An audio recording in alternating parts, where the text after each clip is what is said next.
Hello my dear student, स्वागत है आप सबका SR91 के इस यूट्यूब चैनल पर। तो आज हम लोग जो कंपटीशन का जो सामान्य हिंदी होता है, जो कि जनरल हिंदी है, जो कि सभी एग्ज़ाम में पूछा जाता है। ये हिंदी जितना भी कम्पिटिटिव लेवल का एग्ज़ाम होगा, जैसे बिहार पुलिस, बिहार दरोगा, झारखंड पुलिस, DLED, BED, यानी कि ऑल कम्पिटिटिव एग्ज़ाम में जिसमें भी हिंदी से प्रश्न आता होगा तो यह प्रश्न ज़रूर आएगा। तो पूरा एकदम शुरू से हिंदी आज हम लोग पढ़ेंगे। जैसे कि हिंदी का उत्पन्न कैसे हुआ, सबसे पहले तो हम भाषा के बारे में सीखेंगे कि कौन सा भाषा कहाँ से उत्पन्न हुआ है, किस प्रकार से उत्पन्न हुआ। तो सारा चीज़ पहले सीखेंगे, उसके बाद आगे अगला चैप्टर की ओर बढ़ेंगे। तो ये पहला चैप्टर भाषा का ही उत्पत्ति है एक प्रकार का। तो ये पहला चैप्टर का नाम देखिए है कि हिंदी भाषा का इतिहास एवं मुख्य तथ्य, यानी कि हिंदी भाषा का इतिहास है और मुख्य तथ्य। जो भी हिंदी भाषा का इतिहास है इसके बारे में सीखना है और मुख्य तथ्य इसका क्या है इसके बारे में जानकारी प्राप्त करना है। चलिए तो अब इसके बारे में सीखते हैं। नीचे देखिए आपका ये जो पॉइंट है, ये बिंदु कहता है, क्या कह रहे हैं कि हिंदी भाषा का विकास, थोड़ा सा हम साइज इसका बड़ा कर लेते हैं। चलिए थोड़ा सा इसका साइज बड़ा कर लेते हैं ताकि पढ़ने में आसान होगा। चलिए कहता है कि यह पॉइंट जो आपका है, कहता है कि हिंदी भाषा का विकास एवं भाषा परिवार। हिंदी भाषा का विकास कैसे हुआ एवं उसका परिवार, भाषा परिवार के बारे में बताना है। 1 मिनट रुक जाइए थोड़ा सा। चलिए अब आगे बढ़ते हैं। देखिए आप समझाते हैं एक साइड से क्या कहता है। ये कह रहा है कि हिंदी भाषा का विकास, रुकिए 1 मिनट, देखिए क्या कहता है, हिंदी भाषा का विकास संस्कृत भाषा से हुआ है। यानी कि हिंदी भाषा का विकास जो है वह संस्कृत भाषा से हुआ है, अर्थात हिंदी भाषा की आदि जननी संस्कृत है। यानी हिंदी भाषा की जो जननी है, आदि जननी जो है वो संस्कृत है। क्या है? संस्कृत है। संस्कृत से पाली भाषा विकसित हुई है। यानी संस्कृत से कौन सी भाषा विकसित हुई? पाली भाषा। तो पाली भाषा किनसे विकसित हुई है? संस्कृत से। फिर कहता है पाली से प्राकृत, यानी पाली से प्राकृत भाषा विकसित हुई और प्राकृत से अपभ्रंश भाषा विकसित हुई, अपभ्रंश से अवहट्ठठ और अवहट्ठठ से हिंदी भाषा का जन्म हुआ।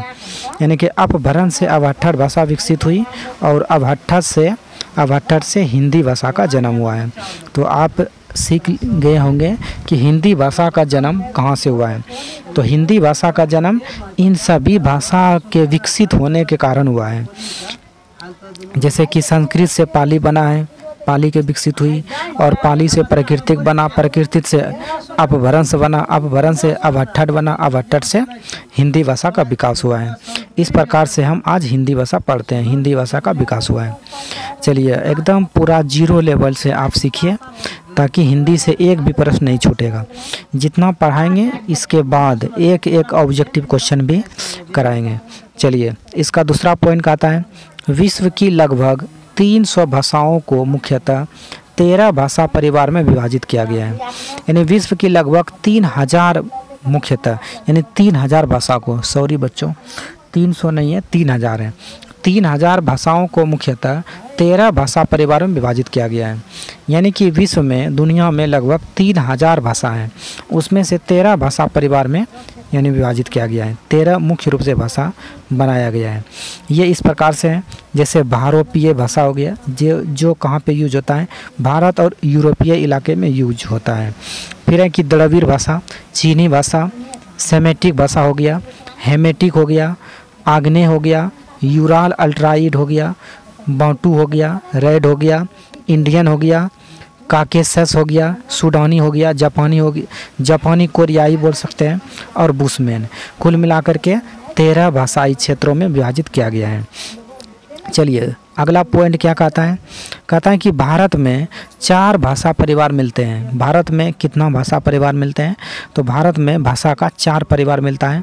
पहला हो गया भारोपीय भाषा, फिर है द्रविड़ भाषा, फिर है ऑस्ट्रिक भाषा और चौथा है चीनी तिब्बती भाषा, जो कि चीनी तिब्बती भाषा भी यहाँ भारत में बोला जाता है।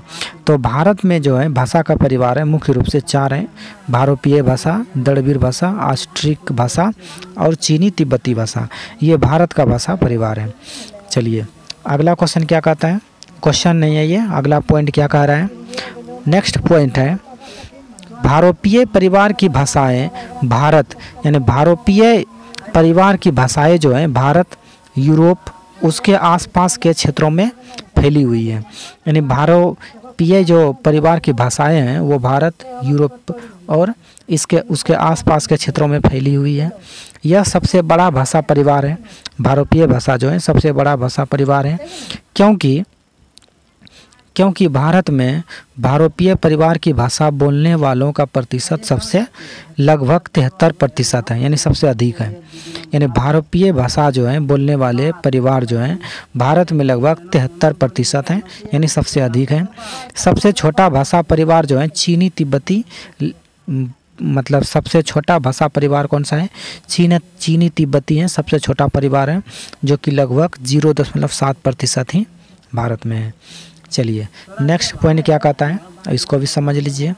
अगला पॉइंट है कि हिंदी भारोपीय परिवार की भारतीय ईरानी, यानी कि इंडो ईरान शाखा की उपशाखा भारतीय आर्य भाषा है। इसको थोड़ा सा समझिए। कहता है कि हिंदी भारोपीय परिवार की जो है भारतीय ईरानी शाखा की उपशाखा जो है कौन सा है? भारतीय आर्य भाषा है। कौन सा है? भारतीय आर्य भाषा है। समझ में नहीं भी आएगा कहीं कहीं पे तो चिंता नहीं कीजिएगा, आगे पढ़िए। आगे क्या कहता है? आकृति या रूप के आधार पर हिंदी वियोगात्मक या विशिष्ट भाषा है। यह विशिष्ट भाषा पढ़ सकते हैं। आकृति या रूप के आधार पर हिंदी जो है वियोगात्मक या विशिष्ट भाषा है। उसके बाद नोट में कुछ लिखा हुआ है कि 2011 की जनगणना में भारतीय भाषाओं के आंकड़े के अनुसार, यानी भारत का जो भाषा है उनके आंकड़े के अनुसार 43.63% लोग मातृभाषा हिंदी है। लोगों की मातृभाषा क्या है? हिंदी है। यानी कि 2011 ईस्वी में जो जनगणना हुआ था उनमें भाषाओं के आंकड़े के अनुसार देखा जाता है कि 43.63% लोगों की मातृभाषा क्या है? हिंदी है। यानी कि 43.63% लोगों ने कौन सी भाषा यूज करता है? तो हिंदी भाषा यूज करता है, यानी अपना उसका मातृभाषा क्या है? हिंदी है। चलिए नेक्स्ट पॉइंट की तरफ चलते हैं। आप आगे देखिए क्या कहता है। अब ये अगला पॉइंट है। अगला पॉइंट देखिए,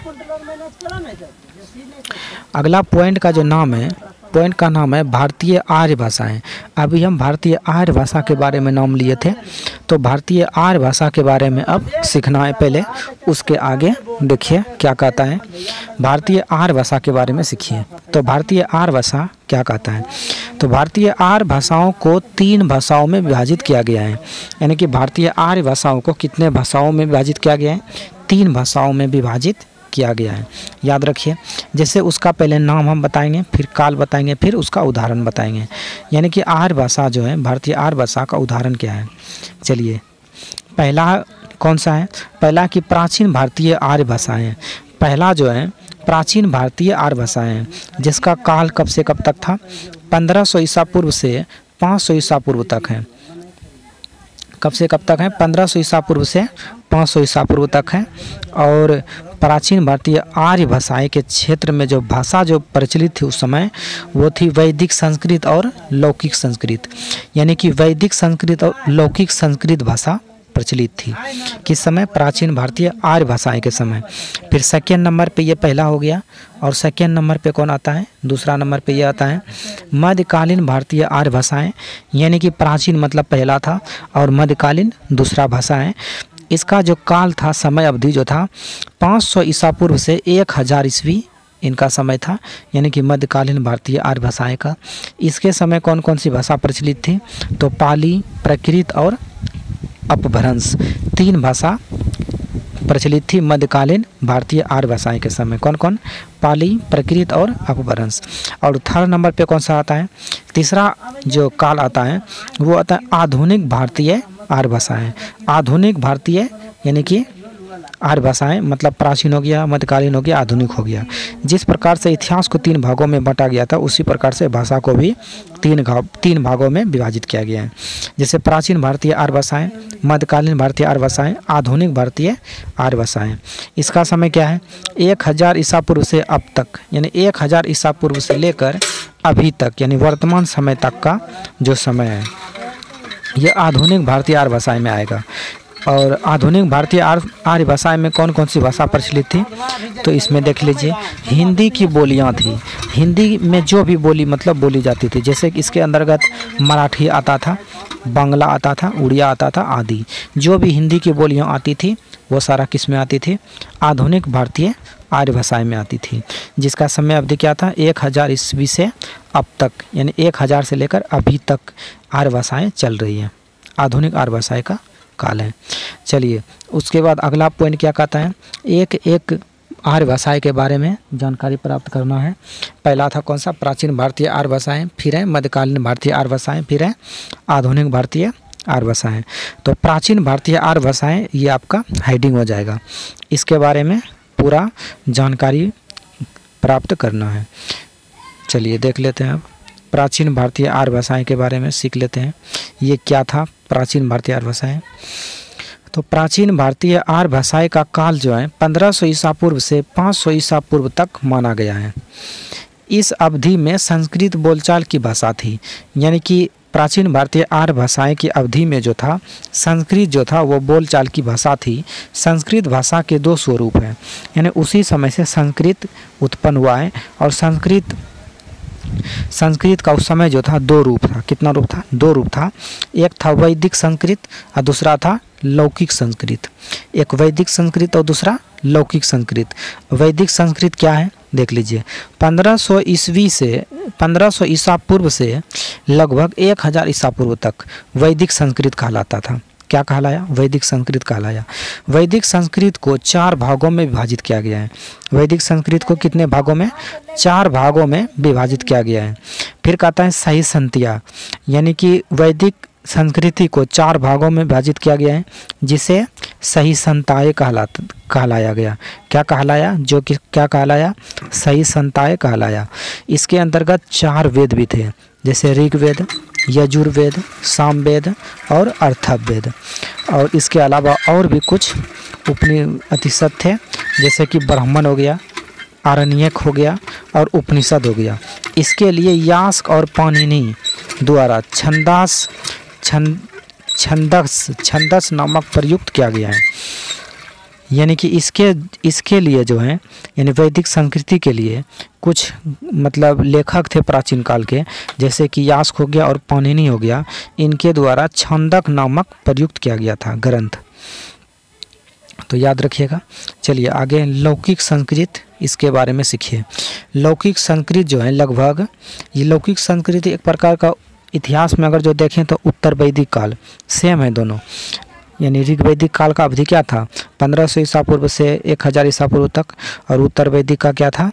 1000 ईसा पूर्व से 600 ईसा पूर्व तक। तो यहाँ पे 500 ईसा पूर्व तक ही रहे। तो लगभग लौकिक संस्कृत क्या रहेगा? कितना से कितना अवधि रहेगा? लगभग 1000 ईसा पूर्व से 500 ईसा पूर्व तक लौकिक संस्कृत का उदाहरण है। इसमें क्या कहता है? पाणिनि ने इसे संस्कृत भाषा का नाम दिया। यानी कि लौकिक संस्कृत को पाणिनि ने संस्कृत भाषा का नाम दिया। पाणिनि की अष्टाध्यायी, यानी पाणिनि का एक ग्रंथ था जिसका नाम है अष्टाध्यायी, और वाल्मीकि के ग्रंथ का नाम है रामायण। वेदव्यास की कृति का नाम है महाभारत और पुराण। वेदव्यास की कृति का नाम है महाभारत और पुराण आदि की रचना लौकिक संस्कृत में ही हुई थी। यानी कि पाणिनि ने इसे संस्कृत भाषा का नाम दिया, लौकिक संस्कृत भाषा को। और पाणिनि की अष्टाध्यायी हो गया, वाल्मीकि की रामायण हो गया, वेदव्यास की महाभारत पुराण आदि की रचना इसी मतलब लौकिक संस्कृत के काल में हुई थी। यहाँ तक समझने में कोई दिक्कत नहीं होगा। जितना भी समझा रहे हैं एक एक करके आप ध्यान से समझिए और सुनिए, आगे जा कर के क्वेश्चन आंसर भी कराया जाएगा। तो चलिए अब ये पेज कंप्लीट हो गया। अब दूसरे पेज की तरफ चलते हैं। अब यहाँ तक पढ़ने के बाद सेकेंड पेज क्या कहता है, अब आ जाता है मध्यकालीन भारतीय आर्य भाषाएं। मध्यकालीन भारतीय आर्य भाषाएं आ जाएगा। अब चलिए थोड़ा सा साइज में ला लेते हैं, साइज में ला लेंगे, हाँ ठीक है। अब क्या आ जाएगा, मध्यकालीन भारतीय आर्य भाषाएं। तो देखिए इसके बारे में सीखेंगे। मध्यकालीन भारतीय आर्य भाषाएं देख सकते हैं।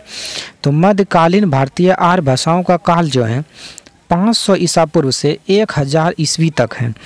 यानी कि 500 ईसा पूर्व से 1000 ईस्वी में अब आ गया है, ईस्वी तक है माना जाता है।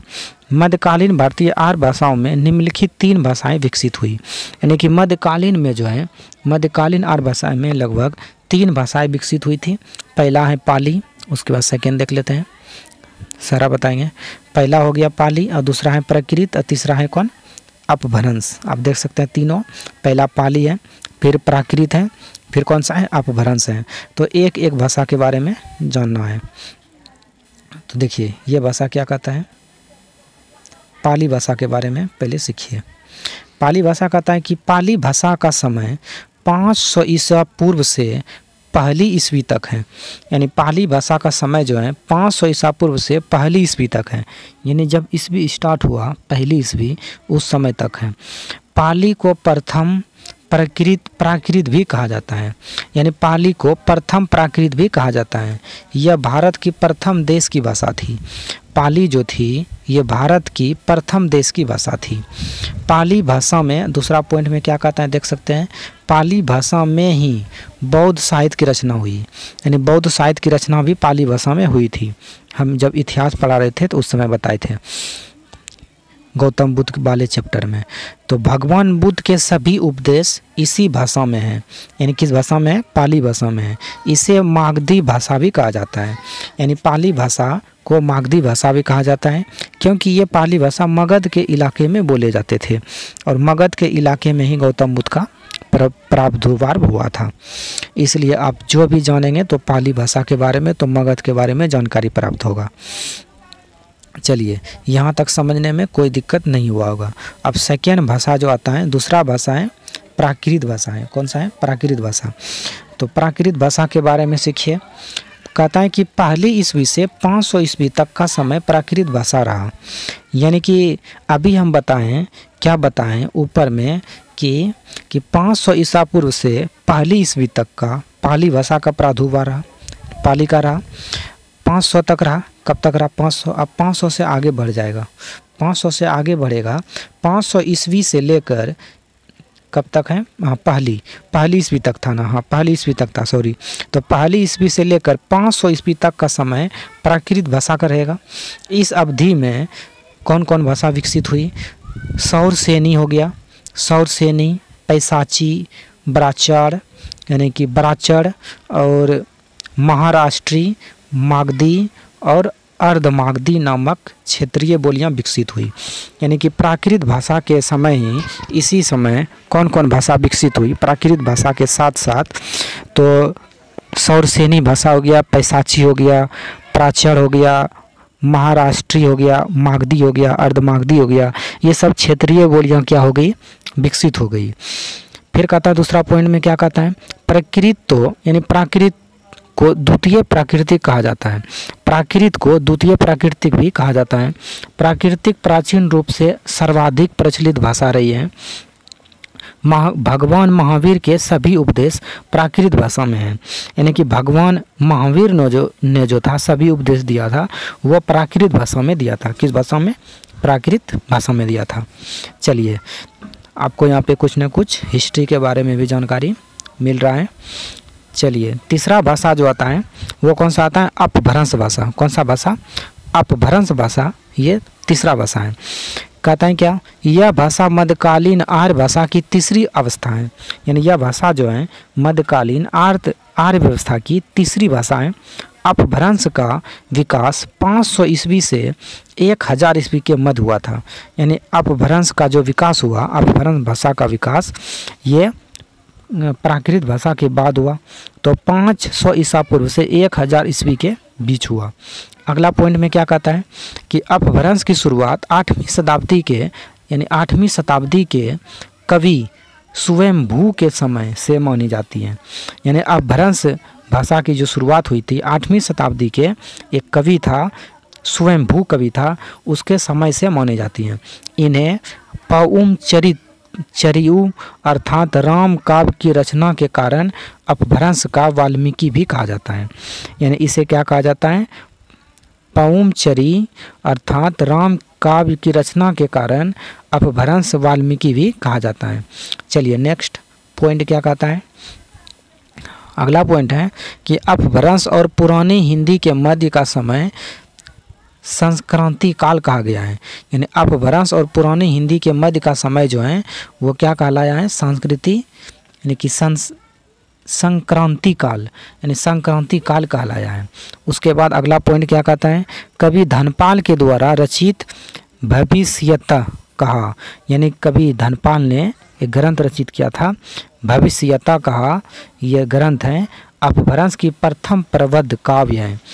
और अपभ्रंश को रामचंद्र शुक्ल ने प्राकृतिक भाष तथा चंद्रशर्मा गुलेरी ने पुरानी हिंदी तथा विद्यापीठ ने देसील बयाना अर्थात देसी भाषा कहा है। क्या कहा है? देसी भाषा कहा है। चंद्रशर्मा गुलेरी ने क्या कहा है? पुरानी हिंदी कहा है। उसके बाद ये सब उतना कोई वीवीआई नहीं है। चलिए इसके नीचे अब बताते हैं कि अपभ्रंश की उत्तरकालीन अवस्था, अपभ्रंश की जो उत्तरकालीन अवस्था है देख सकते हैं, उत्तरकालीन अवस्था अवहटट के नाम से जानी जाती है। यानी अपभ्रंश की उत्तरकालीन अवस्था जो है किस नाम से जानी जाती है? तो अवहटट के नाम से जानी जाती है। इसका समय जो था 900 ईस्वी से 1100 ईस्वी तक माना जाता है। किसका? अवहटट का सब मतलब ईस्वी। फिर कहता है दामोदर पंडित और अब्दुल रहमान विद्यापति आदि ने अपनी भाषा को अवहट्ठट बताया। यानी कि दामोदर पंडित हो गया, अब्दुल रहमान हो गया, विद्यापति हो गया, इन सभी ने आदि लोगों ने अपनी भाषा को क्या बताया? अवहट्ठट बताया। आगे जा कर के ऑब्जेक्टिव क्वेश्चन में दिया गया है। चलिए अब आता है कौन सा भाषा? आधुनिक भारतीय आर्य भाषाएं आता है। तो आधुनिक भारतीय आर्य भाषा के बारे में सीखेंगे। आधुनिक भारतीय आर्य भाषाओं का कहता है कि आधुनिक भारतीय आर्य भाषाओं का विकास अपभ्रंश के विभिन्न क्षेत्रीय स्वरूप से हुआ है। यानी अपभ्रंश के विभिन्न क्षेत्रीय स्वरूप से आधुनिक आर्य भाषाएं का विकास हुआ है। अगला पॉइंट क्या कहता है कि आधुनिक भारतीय आर्य भाषाओं को निम्नलिखित 3 भागों में विभाजित किया गया है। यानी आधुनिक भारतीय आर्य भाषाओं को निम्नलिखित मतलब 3 भागों में विभाजित किया गया है, जैसे आप देख सकते हैं ऊपर में। चलिए इसको सीखिए। पहला कौन सा है? प्राचीन हिंदी हो गया, जिसका समय अवधि क्या था? 1100 ईस्वी से 1400 ईस्वी तक है। फिर सेकेंड नंबर पे आता है मध्यकालीन हिंदी। मध्यकालीन हिंदी का समय आएगा 1400 ईस्वी से 1850 ईस्वी तक। और आप तीसरा नंबर पे आता है आधुनिक हिंदी। कौन सा? आधुनिक हिंदी। इसका समय आएगा 1850 से लेकर अब तक यानी वर्तमान तक। यही हिंदी में हम लोग आज गुजर रहे हैं, आधुनिक हिंदी में। किस हिंदी में? आधुनिक हिंदी में। फिर उसके बाद क्या कहता है नीचे कि अपभ्रंश से आधुनिक भारतीय आर्य भाषाओं का विकास। अपभ्रंश के माध्यम से आधुनिक भारतीय आर्य भाषाओं का विकास हुआ है, जो उसके बारे में सीखना है। तो अपभ्रंश के भेद हैं ये सब, और आधुनिक भारतीय आर्य भाषा है ये सब, जो कि आधुनिक युग में भारतीय आर्य भाषा ये सब है। पश्चिमी हिंदी, राजस्थानी, गुजराती, पूर्वी हिंदी, अवधी, बघेली, छत्तीसगढ़ी, बिहारी, बंगला, उड़िया, असमिया, पहाड़ी, पश्चिमी, मराठी, ये सब आधुनिक मतलब हिंदी भाषा है। चलिए इस सब के बारे में उतना जानना ज़रूरी नहीं है, जिस क्षेत्र में जौन सा भाषा यूज होता है वही चीज़ बताएं। जैसे कि देख सकते हैं महाराष्ट्र में मराठी भाषा बोली जाती है। चलिए इसके बाद क्या करना है? इसके बाद दूसरे जगह आगे पढ़ना है। यहाँ पर अब क्या पढ़ना है? ये चीज़ें थोड़ा सा कि हिंदी शब्द की उत्पत्ति के बारे में जानना है। ये सब कोई ज़रूरी नहीं है जानना, थोड़ा सा बता देते हैं हिंदी शब्द की उत्पत्ति कैसे हुई है, इसके बारे में थोड़ा सा जानकारी दे देते हैं। चलिए देखिए, ये पॉइंट है हिंदी शब्द की व्युत्पत्ति, यानी हिंदी शब्द की व्युत्पत्ति कैसे हुई। तो वैदिक संस्कृति, लौकिक संस्कृति, पाली, प्राकृत, अपभ्रंश आदि किसी भी प्राचीन भारतीय भाषा में हिंदी शब्द उपलब्ध नहीं है। ये जितना भी भाषा है, वैदिक संस्कृति, लौकिक, ये सभी में, इन सभी भाषाओं में कहीं भी हिंदी शब्द उपलब्ध नहीं है। फिर क्या कहता है, वस्तुतः हमारी भाषा का नाम हिंदी ईरानियों की देन है, यानी कि हम लोगों को जो हिंदी भाषा दिया है ये ईरानियों की देन है। किसकी देन है? ईरानियों की देन है। संस्कृत की स ध्वनि फारसी में ह बोली जाती है। संस्कृत का जो स शब्द है उनको फारसी में ह बोली जाती है, यानी ईरानी लोगों ने स को क्या बोलते हैं? ह बोलते हैं। जैसे कि सप्ताह हम लोग कहेंगे तो सौ को ह पड़ेगा, वो तो हफ्ता पड़ता है। असुर को, सौ को क्या पड़ेगा? हो पड़ेगा तो अहूर होगा। क्या होगा? अहूर। सिंधु को क्या पड़ेगा? हिंदू पड़ेगा, यानी सिंधु को उन्होंने, ईरानी लोगों ने हिंदू पढ़ता है। फिर क्या कहता है, दूसरा पॉइंट में क्या कहता है कि भारतवर्ष की पश्चिमी सीमा के पास प्रसिद्ध सिंधु नदी बहती है, यानी भारतवर्ष की जो पश्चिमी सीमा है, पश्चिमी क्षेत्र है, वहाँ पर सिंधु नदी बहती है। ईरानी सिंधु को हिंदू कहते हैं।